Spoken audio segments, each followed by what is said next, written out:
First heading डालिए oestrogen, oestrogen या फिर estradiol.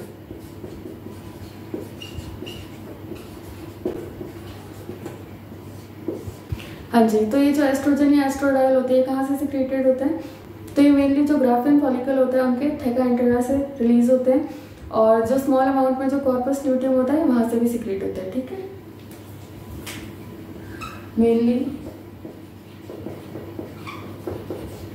Secreted from Graafian follicles, Graafian follicles, theca interna से, theca interna, and small amount of estrogen, small amount of estrogen is secreted by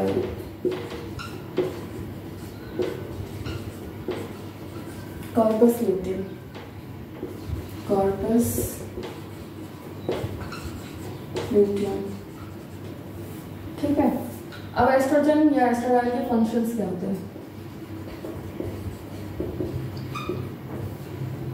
तो ये क्या होता है, जो एस्ट्रोजन या एस्ट्राडायोल क्या होता है, ये फीमेल सेक्स हार्मोन होता है, और फीमेल में जो सेकेंडरी सेक्सुअल कैरेक्टर्स होता है जैसे हाई पिच होता है, ब्रेस्ट डेवलपमेंट होता है, उनको कौन रेगुलेट करता है? एस्ट्रोजन या एस्ट्राडायोल। ठीक है, लिख लेते हैं, फीमेल सेक्स हार्मोन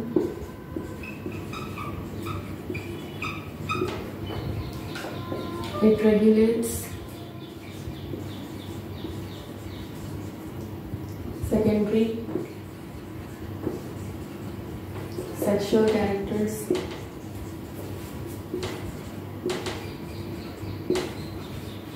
कौन से? High pitch voice,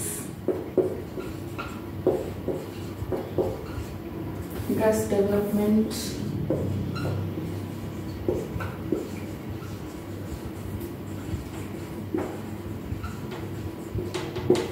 pubic hairs,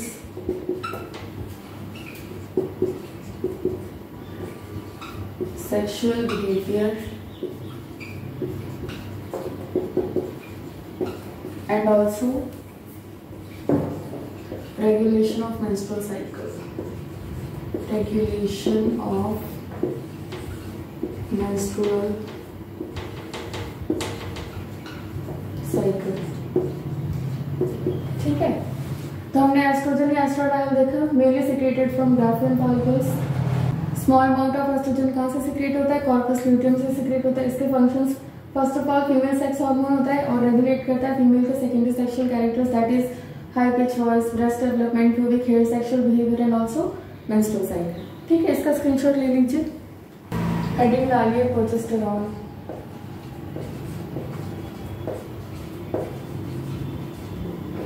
तो ये जो प्रोजेस्टेरॉन होता है ये मेनली कहाँ से सिक्रेटेड होता है? तो ये जो कॉर्पस ल्यूटियम होता है वहाँ से सिक्रेटेड होता है, और यूट्रस की जो एंडोमेट्रियम होता है उसको इम्प्लांटेशन के लिए प्रिपेयर करता है और प्रेगनेंसी के लिए प्रिपेयर करता है, इसलिए इसको और क्या बोलते हैं?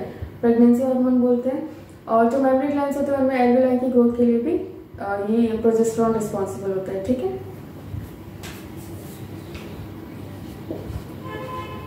Secreted by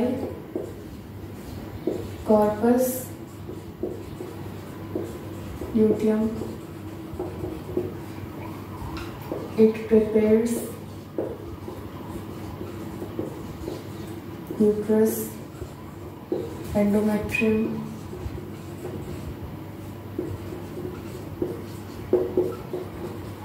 for implantation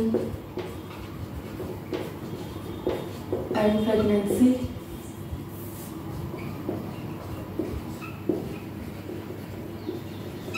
hence known as pregnancy hormone, hence known as pregnancy hormone।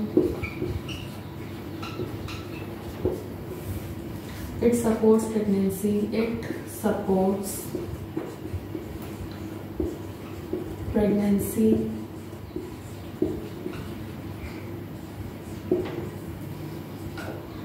It also promotes alveoli growth in memory glands.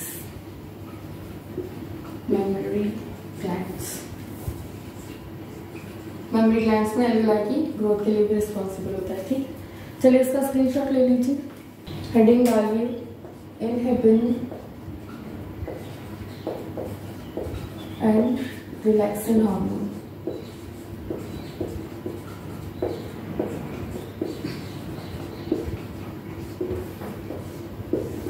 ये जो इनहिबिन हार्मोन होता है ये क्या करता है, जो एफएसएच का सिक्रेशन होता है ना, फॉलिकल स्टिमुलेटिंग हार्मोन का जो सिक्रेशन होता है उसको क्या कर देता है, इनहिबिट या स्टॉप कर देता है। It inhibits FSH secretion. ठीक है, ये जो रिलैक्सिन हार्मोन होता है ये कब सिक्रेट होता है, ये मेनली ड्यूरिंग प्रेगनेंसी सिक्रेट होता है। Secreted during pregnancy। ये क्या करता है, इट प्रिवेंट्स अनटाइमली कॉन्ट्रैक्शन। तो पार्चुरेशन से पहले जो अनटाइमली कॉन्ट्रैक्शन होता है उसको भी क्या करता है, प्रिवेंट करता है, रुकता है। उसके बाद third point is during parturition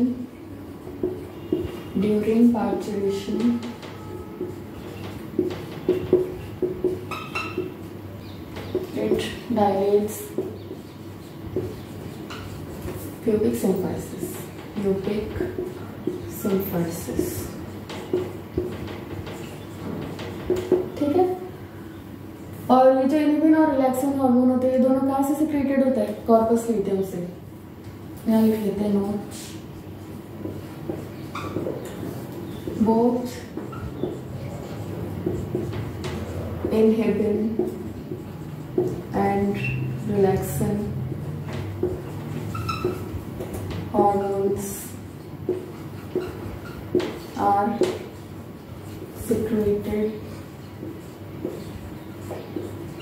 by corpus luteum। ठीक है, चलिए इसका स्क्रीनशॉट ले लीजिए।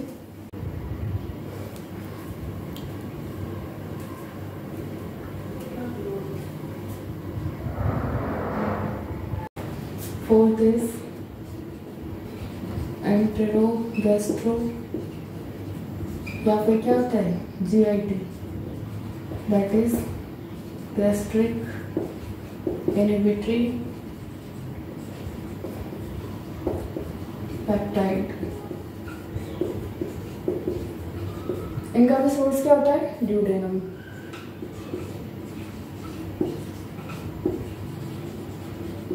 और ये क्या करते हैं,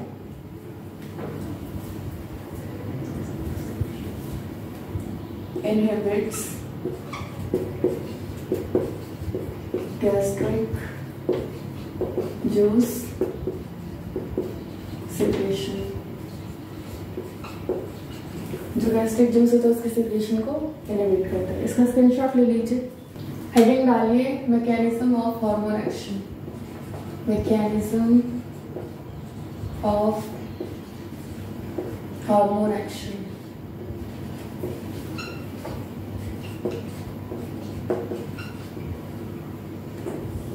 तो इसमें दो टाइप के हार्मोन एक्शंस होते हैं। ठीक है, हमने जब हार्मोन्स पढ़ा था हमने हार्मोन्स की 4 कैटेगरीज देखी थी। कौन कौन सी, एक तो पेप्टाइड या प्रोटीन हार्मोन्स होते हैं, अमाइनो एसिड के डेरिवेटिव्स होते हैं, स्टेरॉइड हार्मोन्स और आयोडो हार्मोन्स होते हैं। ठीक है, तो यहाँ पे फर्स्ट देखते हैं ये जो प्रोटीन या फिर पेप्टाइड हार्मोन्स होते हैं एंड अमाइनो एसिड के डेरिवेटिव्स।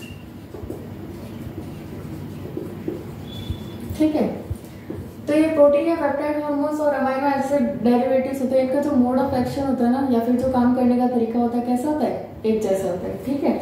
उसके बाद आते हैं स्टेरॉइड हार्मोन्स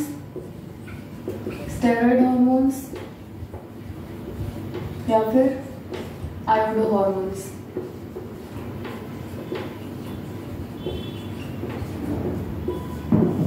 ये जो स्टेरॉइड या आयोडो हार्मोन्स हुए, इनका भी मोड ऑफ एक्शन कैसा होता है? सेम होता है। कैसे समझते हैं? ठीक है,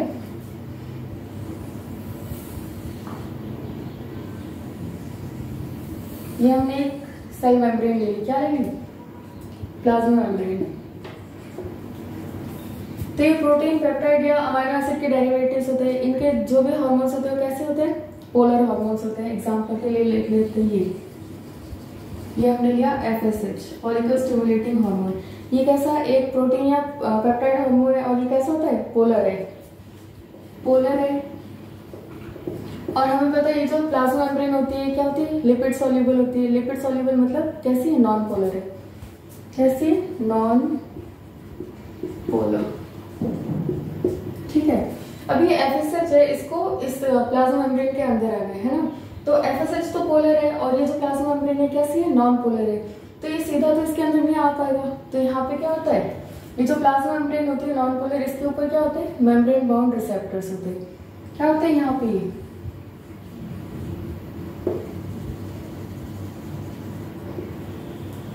इनको हम क्या बोलते हैं? Membrane bound receptors. ये होते हैं मेम्ब्रेन बाउंड रिसेप्टर्स। तो ये मेम्ब्रेन बाउंड रिसेप्टर्स क्यों जरूरी होते हैं? ये जो FSH है कैसा है? पोलर है। इसको अंदर डिफ्यूज करने के लिए ये क्या होता है? मेम्ब्रेन बाउंड रिसेप्टर्स होते हैं, ठीक है। तो ये FSH यहाँ पे आके जुड़ जाता है, ठीक है। फिर ये इसके अंदर डिफ्यूज होगा, ठीक है। उसके बाद क्या होता है? सेकेंडरी मैसेंजर्स जनरेट होते हैं। क्या जनरेट होता है? Secondary messengers, generation of secondary messengers. हमारे पास 5 टाइप के सेकेंडरी मैसेंजर्स होते हैं, वो हम बाद में देखेंगे। तो यहाँ पर सेकेंडरी मैसेंजर्स जनरेट हुआ, उसके बाद क्या होता है? फिजियोलॉजिकल या बायोलॉजिकल रिस्पॉन्स आता है। क्या आता है? फिजियोलॉजिकल रिस्पॉन्स, ठीक है। सेकेंड आता है स्टेरॉइड या आयोडो हार्मोन्स होते हैं। तो स्टेरॉइड हार्मोन कौन सा है? जैसे एस्ट्रोजन कैसा है? स्टेरॉइड हार्मोन है, कैसा है? ये non polar. Steroid hormone non polar है और हमने यहाँ पे ये बना लिया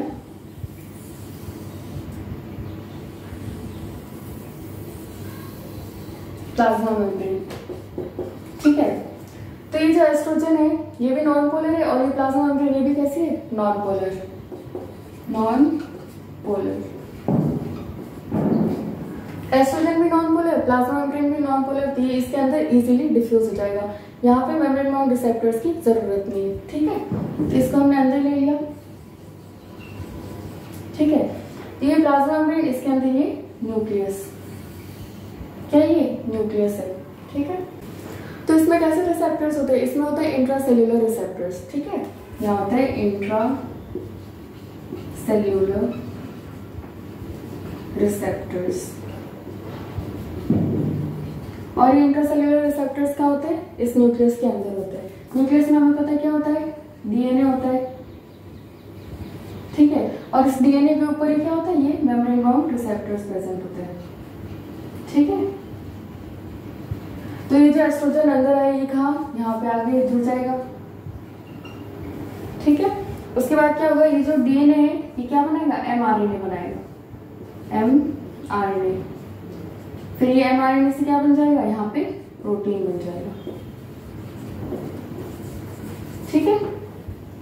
तो हमने ये दोनों का मोड ऑफ एक्शन देख लिया, इसका स्क्रीनशॉट ले लीजिए, उसके बाद पॉइंट्स लिख लेते हैं। फर्स्ट पॉइंट लिखिए, जो प्रोटीन, पेप्टाइड या अमीनो एसिड डेरिवेटिव्स होते हैं कैसे होते हैं? पोलर होते हैं। तो इनको क्या रिक्वायर्ड होता है इनके लिए? Membrane bound receptors, they are polar, hence requires membrane bound receptors, membrane bound receptors, ठीक है, they generate secondary messengers। हमने देखा था मेम्ब्रेन बाउंड रिसेप्टर्स के थ्रू वो जब FSH अंदर रह जाता है फिर क्या जनरेट होता है, सेकेंडरी मैसेंजर्स। कौन कौन से होते हैं देखते हैं। सेकेंडरी मैसेंजर्स 5 टाइप के होते हैं, cyclic AMP, cyclic GMP, calcium ion, diacylglycerol and inositol phosphate. तो ये हमारे पास 5 टाइप के क्या होते हैं, सेकेंडरी मैसेंजर्स होते हैं। उसके बाद mode of action is restricted to cytoplasm where they activate or inactivate enzymes। ठीक है, यहाँ पे देखते हैं। हमने देखा है जो स्टेरॉइड या एरोडो हार्मोन्स होते हैं कैसे होते हैं, नॉन पोलर होते हैं और प्लाज्मा मेम्ब्रेन भी नॉन पोलर होती है।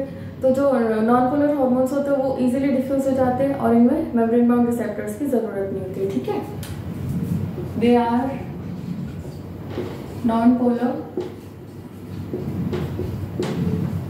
Hence easily diffuse into plasma membrane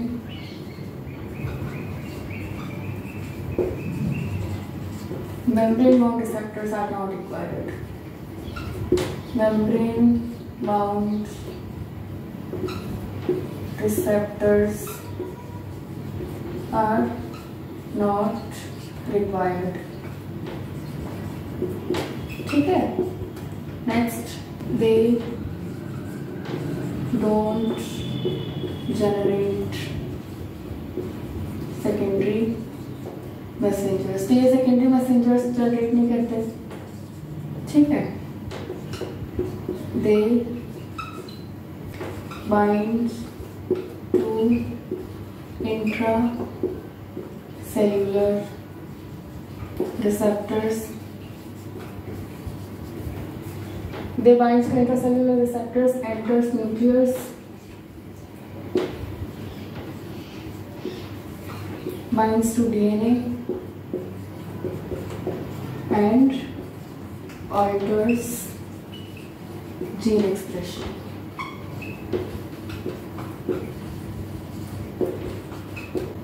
ठीक है, चलिए इसका स्क्रीनशॉट ले लीजिए। हमने ये चैप्टर कंप्लीट कर लिया है। Thank you so much, next class में मिलते हैं।